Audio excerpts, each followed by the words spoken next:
Ready to supercharge your Adobe Animate workflow and ditch the lag?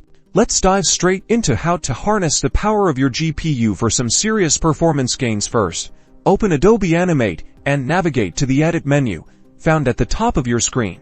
Click on Edit and then select Preferences. This will open the Preferences window, where all our settings are located. Once the Preferences window appears, click on the General category and look for the Performance section within the menu. Initially, a different category will be open by default. You may need to select it. Now, click on the Performance tab to get into the GPU settings. Pay close attention to this section, as it's where we'll enable the magic we're looking for. Inside Performance, locate the GPU rendering option. You should see a checkbox directly to the left of the label. If the option is not available, you most likely have an incompatible graphics card. To enable GPU acceleration, simply check the box next to GPU rendering. Ensure that this box is checked, as this activates GPU rendering for your Animate projects. With GPU rendering enabled, restart Adobe Animate. You'll instantly notice a smoother preview.